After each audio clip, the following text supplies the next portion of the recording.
자, 여러분 안녕하셨어요? 안녕하세요. 이번 주는 우리가 이제 그 우엉이라고 우엉 그 일주한 거 있죠? 네. 그래서 그 우엉에 대해서 잠깐 설명할까 합니다. 그 사실 우엉 언제 먹죠 우리가? 김밥 쌀 때 참 많이 넣죠? 그래서 또 김밥 싸다 보면 하나 먹게 되고 그래서 그 최소한 이제 그런 거를 할 때 그 우엉의 성질이나 우엉의 역사 이런 걸 알고 싸는 거하고 그냥 드립대대고 싸는 거하고는 좀 약간 차이가 좀 있죠. 그래서 오늘은 그 우엉에 대해서 설명하는데요. 이 우엉은 그 동양에서는 아주 옛날부터 있었나 봐요. 그러니까 만주라든지 시베리아라든지 중국, 우리나라 다 있었대요. 근데 그 예전 기록을 보면 참 재밌는 게 우엉을 많이 먹으면은 몸이 가벼워진대요. 근데 옛날에는 몸이 가벼워진다면 못 먹었으니까 뭐 그런 게 됐는데 요새는 반가운 일이야 이게. 그래서 그 몸을 가볍게 하고 힘이 나게 한다. 예전부터 이제 이런 기록들이 참 많아요. 그리고 이 우엉도 보면은 뿌리나 잎이나 다 먹을 수가 있어요.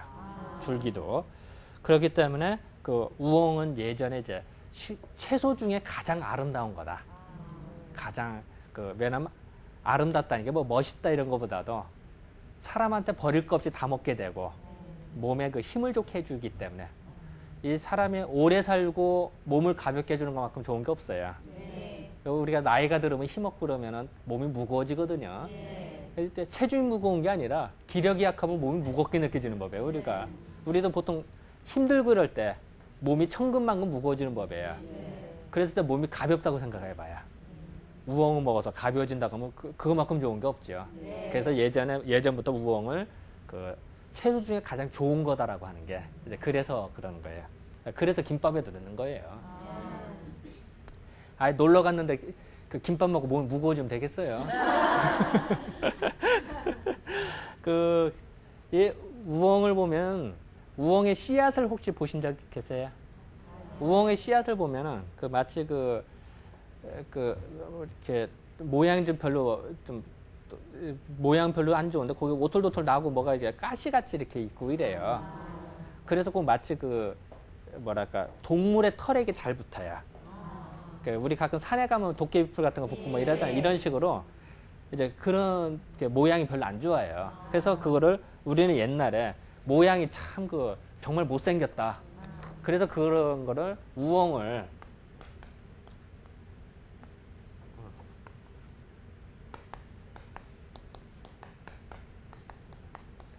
악실, 악인할 때 악자.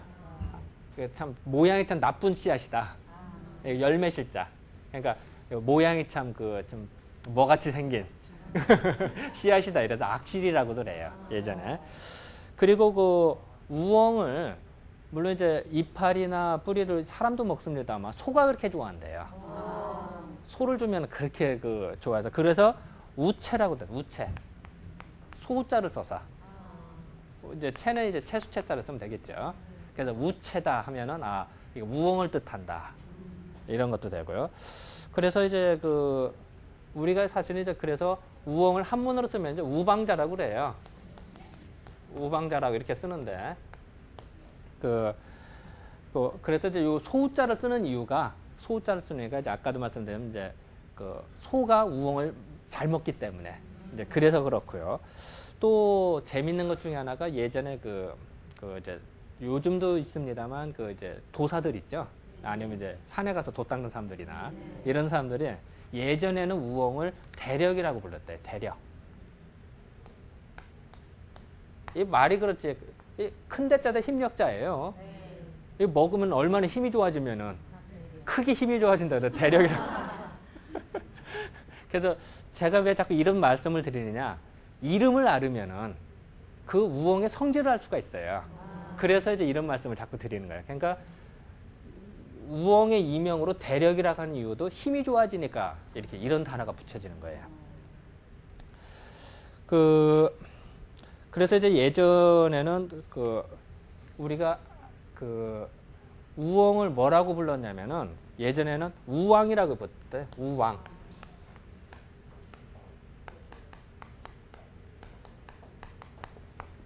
여기 우왕자거든요. 이게 왕. 예전에 이제 훈몽자회라고 우리나라 최초의 국어 사전이 있어요. 거기에는 우왕이라고 나와요. 그랬다가 이제 요것이 지나서 이제 우웡. 그래서 우엉으로 발음이 변한 거죠. 요거 이제 웡, 우웡. 도중에는 우웡으로 변해요. 그랬다가 이제 지금의 이제 우엉으로 발음이 변하는 이런 이제 특징들이 좀 있고요. 그 우엉을 예전에는 또 많이 별로 안 먹었었나 봐요. 그래서 예전 기록을 보면은 그 본초강목이라고 해서 이제 그 명나라 말기에 나온 중국 최고의 그 식물학사전이 있어요. 거기에 보면은 옛날 사람들이 우엉을 별로 안 먹어서 안타깝다. 많이 먹었으면 좋겠는데 이렇게 좋은 걸 왜 안 먹었을까? 뭐 이런 이제 말이 나와요. 그 우리나라에서도 예전에는 그 우엉을 약재로만 여겼지 그 채소로 별로 안 여겼나 봐요. 그래서 우리나라가 채소로 여긴 것도 불과 몇백 년 안 돼요. 예전에는 한약재로만 썼지 우엉을 이렇게 채소로는 별로 안 먹었대요. 그러니까 이제 그리고 또 우엉 우리 보면 또 재밌는 게 있죠. 우엉 뿌리 오래되면 어때요? 색깔이 변색되죠. 그래서 그 예전에 그 변색이 되니까 요새는 뭐 그 비닐 랩으로 싼다든지 여러 가지 방법을 씁니다만 예전에는 또 어떤 방법을 썼냐면요. 쌀뜨물 있죠. 쌀뜨물에다가 우엉을 담궈요. 그러면은 변색이 잘 안 된대요. 그래서 뭐 이제 그래도 오래되면 변색은 되는데 그래도 어떻게 하면 변색이 안 될까 이제 노력을 했던 이제 그런 기록들이 이제 나와요. 예전 보면은. 그리고 그 아까 잠깐 말씀드렸습니다만 우엉을 먹으면 몸이 가벼워진다 그랬죠. 그리고 그래서 또 배를 또 든든하게 해준대요. 그래서 구황식물로도 많이 썼어요. 지금은 뭐 그 쌀이 오히려 남아서 그 보관료가 들어서 걱정입니다만 옛날에는 참 그 많이 부족했거든요. 그러니까 쌀이 없으니까 대체 식물로 이제 그런 걸 먹었어요. 그랬을 때 이제 우엉을 먹고 이제 힘을 차렸다. 그러니까 지금으로 따지면 지금으로서는 오히려 이제 그 다이어트 할 때 응용할 수가 있겠죠. 근데 우엉이 약간 차가운 성질이 있어요. 그러니까 우엉은 먹으면 열이 안 나고 오히려 몸이 열이 내리는 성질이 있거든요. 그러다 보니까 그 열이 많은 소양인한테는 좋은데 몸이 차가운 소음인한테는 별로예요. 우엉을 먹을 때. 그래서 이제 그 열이 난다. 그러면은 소양인들이 열이 나면은 몸에서 열이 나면 어떻게 할까? 열이 위로 솟구치죠.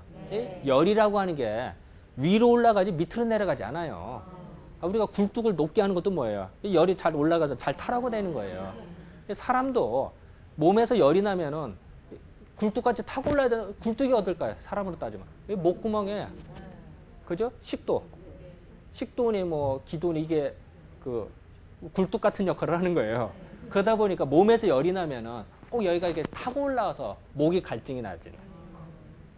그리고 어느 때는 가끔 화기, 뜨거운 기는 올라오는 것 같아. 가끔 보면은. 이제 그런 걸 호소하는 환자도 있어요. 그러니까 느낌이 좋은 사람은 그런 것도 있는데, 그러고서 이제 열이 나면서 목이 붓는 사람들이 있어요. 마치 목에 뭔가 걸린 것 같다든지, 목이 뭔가 뻑뻑하다든지, 또 편도선 붓듯이. 그러니까 인후부가 이렇게 부면은 그럴 때 우엉을 먹어요. 우리가 한약재로 그렇게 써요. 특히 이제 소양인들인데 그 목에 뭔가 걸린 것 같다든지, 화기가 치받쳐서 여기가 열이 꽉 찼다든지, 이랬을 때 우리가 우엉의 씨를 약으로 사용해요. 물론 그 약을 주면서 꼭 한마디 더 덧붙이죠. 집에서 우엉을 많이 잡수세요. 그럼 실질적으로 같은 비슷한 효과를 내요. 실질적으로. 그래서 이제 그런 것이 이제 우리가 이제 많이 응용을 하는 것 중에 하나예요. 그리고 그 이제 여기 열을 없애주니까 이제 가래 끓는 거 있죠. 가래도 없어지겠죠, 당연히. 근데 그 가래가 열로 인한 가래이겠죠. 가래도 종류가 많아요. 차가워도 가래가 생길 수가 있고, 오히려 뜨거워도 가래가 생길 수가 있거든요. 그럴 때 몸에 열이 났으면서 나는 가래, 그럴 때 사용할 수가 있겠죠. 그리고 그 아까 제가 그 우엉의 씨를 그 악실이라고 해서 모양새가 별로 안 좋다고 그랬잖아요. 그러다 보니까 이 쥐 있죠, 쥐. 이 쥐의 털에 우엉의 씨가 붙으면은 안 떨어져서 이 쥐의 털 달린 짐승들이 자기 몸에 뭐가 붙은 걸 그렇게 싫어해요. 호랑이도 그렇고 털 달린 짐승들한테 이게 뭘 붙여놓잖아요. 예를 들어 스카치 테이프를 붙여놓는다든지 아니면은 뭐 풀을 붙여서 하면 그렇게 싫어해요. 예전에 호랑이 잡는 방법 중에 하나가 나뭇잎에 풀 붙여가지고선 참 이런 옛날 이야기 많이 나오죠. 그게 털 달린 짐승들의 특징이에요. 그런데 쥐도 그 중에 하나예요. 쥐도 몸에 뭐 붙는 걸 되게 싫어해요. 그랬을 때 쥐구멍 앞에 일부러 우엉에 씨를 놓는 거예요. 그럼 이제 쥐가 가다가 붙으니까 이제 도망치는 그러니까 참 옛날 좀 풍치가 있죠. 그걸 때려잡아도 되는데 그거보다는 야, 너 여기 살지 말고 딴 데 가서 살아 하고 우엉에 씨를 놓으면은 이제 그 쥐가 이제 이사를 가죠. 아예. 이제 그래서 우엉을 뭐라고도 하냐면은 서점자라고도 해요.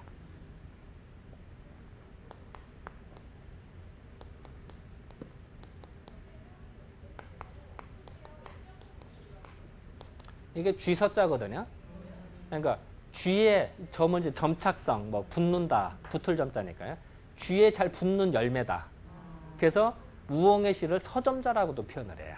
그러니까 우리가 이런 단어를 딱 보고 나서 아, 서점자? 이거는 그 쥐에 잘 붙고 쥐가 싫어하겠구나. 이런 걸 알 수가 있는 거죠. 그래서 이제 어쨌든 풍추가 있죠. 그 예전 보면은 우리가 이제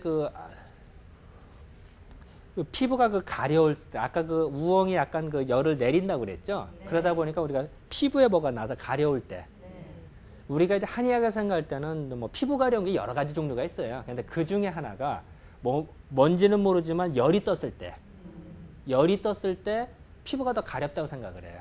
실제로 피부 가려울 때 더우면 더 가려워져요. 그렇기 때문에 열을 내려는 우엉을 먹어주면 피부 가려움증이 없어진다 생각하는 거예요. 또 실제로 그렇게 예전에 사용을 했어요. 예전에.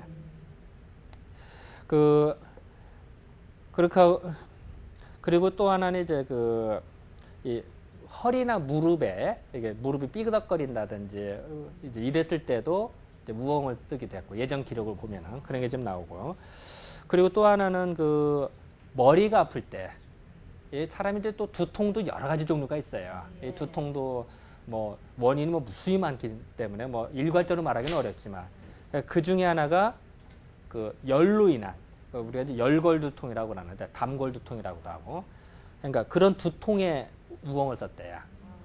그러니까 우리가 이제 소양인인데 열이 뻗쳐서 머리가 아프다. 그러면 이제 집안에서 우엉 반찬을 좀 더 먹어보면은 또 상당 부분 이제 열이 내리면서 좋아지는 경우를 종종 봐요. 이것이 이제 음식으로 치료하는 방법 중에 하나죠. 그런데 이제 우엉이 아까 약간 차갑다고 그랬죠? 네. 그러니까 예를 들어서 설사하는 사람은 좋을까요? 나쁠까요? 안 좋아요. 그러니까 속이 헛헛한 사람들 있어요. 속이 헛헛하다든지 설사 자주 하는 사람들은 우엉을 많이 먹으면 오히려 득보다 실이 더 많아지는 법이죠. 그러니까 그런 때는 좀 안 먹는 게 좋겠죠. 그리고 우엉의 차가운 성질 때문에 뭐 지금이야 뭐 이제 원하지 않는 임신을 했다든지 이랬을 때 다 산부인과 병원에 가서 이렇게 합니다만 예전에는 뭐 우엉을 이렇게 잘라서 차가운 성질로 이렇게 집어넣어서 이제 낙태를 시키는 이런 것도 있는데 근데 이제 이것도 이제 뭐 지금 이렇게 하라는 얘기가 아니라 옛날 기록을 보면 근데 그 이유가 뭘까? 그것도 우엉의 차가운 성질 때문에 뭔가 한다. 그러니까 임신 중에는 우엉을 많이 먹는 게 좋을까요? 안 좋을까요? 그러니까 임신 중에는 먹지 말아라 이런 얘기들이 이제 일부 나오는. 그러니까 이제 무작정 우리가 임신 전에 먹지 말자 이렇게 하는 것보다도 왜 그런가를 알고선 알아야겠다. 그렇다고 또 몸에 열이 많은 사람 먹어도 되겠죠. 임신해야 돼. 근데 몸이 차가우면서도 뭐 그런다든지 그럴 때 이제 그걸 조심해라 이런 뜻으로 생각하면 되겠죠. 그리고 또 우엉을 보면은 재밌는 게 이런데 상처 났을 때 있죠. 예를 들어서 이런데 하다 보면 뭐 칼에 찔린다든지 뭐 가시에 찔린다든지 아니면 뭐 이렇게 부딪혔다든지 상처가 나면은 그럴 때 이제 우엉의 뿌리나 잎을 소금에 넣었다가 이렇게 붙이면은 이게 잘 낫는다 이런 기록도 나와요. 그 이유도 뭐 지금이야 뭐 다른 게 많은데 이제 예전에 왜 그런 얘기를 하느냐. 옛날 생각에 우엉 자체가 열이 이렇게 약간 내리면서 이렇게 응축하는 힘이 있거든요. 그러니까 이 상처가 열 나면은 더 덧나요. 그러니까 열을 없애주면서 뭔가 응축시키면서 아물게 하는 이런 역할이 있지 않을까 이런 생각을 한 거죠.